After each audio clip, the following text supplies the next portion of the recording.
কল্পনা করুন আপনি এক সকাল ঘুম থেকে উঠলেন, কিন্তু দেখলেন আপনার মোবাইল বন্ধ করে দেওয়া হয়েছে, নামাজ পড়তে দেওয়া হচ্ছে না, আপনার ভাষা বললেই কারো নজরে পড়তে পারেন, এমনকি আপনার শিশুর নামটিও পরিবর্তন করতে বাধ্য করা হয়েছে। এটা কোনো সিনেমার গল্প নয়, এটা বাস্তব। এটাই হচ্ছে চীনের শিনজিয়াং প্রদেশের বসবাসকারী উইগুর মুসলমানদের জীবন। আজ আমরা জানব কিভাবে এক শান্তিপ্রিয় জাতিকে তাদের নিজ দেশে বন্দি করে রাখা হয়েছে। উইগুর কারা? উইগুর হলো এক প্রাচীন মুসলিম তুর্কি যারা চীনের পশ্চিমাঞ্চল শিনজিয়াং অঞ্চলে বসবাস করে। এরা তাদের ইসলামী সংস্কৃতি, ভাষা ও প্রথা ধরে রাখতে চায়। সমস্যার শুরু। চীন সরকার দীর্ঘদিন ধরে দাবি করে আসছে যে শিনজিয়াংয়ে সন্ত্রাস ও আলাদা হওয়ার আন্দোলন চলছে। এই অজুহাতে তারা পুরো উইগুর জনগোষ্ঠীকে সন্দেহজনকভাবে আটকিয়ে রেখেছে।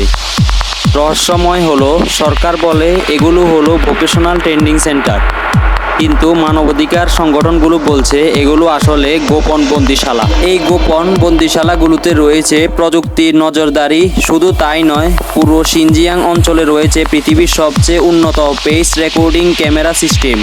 প্রতিটি মানুষ কোথায় যাচ্ছে, কি করছে, সবকিছুই নজরদারিতে। এমনকি ফোনে ইসলামী দোয়া বা কোরআন থাকলেও গ্রেপ্তার হতে হয়। পরিবার ভাঙার গল্প। অনেক উইগুর পুরুষকে আটক করে ক্যাম্পে পাঠানো হয় এবং নারীদের চেনা পুরুষদের সঙ্গে জোরপূর্বক বিয়ে দেওয়া হয়। শিশুদের আলাদা স্কুলে পাঠিয়ে চাইনিজ সংস্কৃতি শেখানো হয়। একটি জাতিকে ধীরে ধীরে অদৃশ্য করে দেওয়ার চেষ্টা চলতেছে এখানে।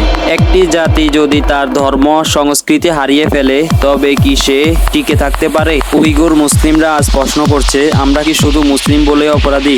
আমাদের অপরাধ শুধু আল্লাহকে ডাকাই। চীন এই ঘটনাগুলোকে অভ্যন্তরীণ বিষয় বলে উড়িয়ে দেয়, কিন্তু আজ পৃথিবী জানে শিনজিয়াংয়ে চলছে এক গণহত্যা। কেউ কেউ এটাকে বলছে 21 শতকের সবচেয়ে ভয়ঙ্কর মানবাধিকার লঙ্ঘন। প্রশ্ন হচ্ছে, বিশ্ব কি আজও চুপ করে থাকবে, নাকি উইগুর মুসলিমদের পাশে থাকবে?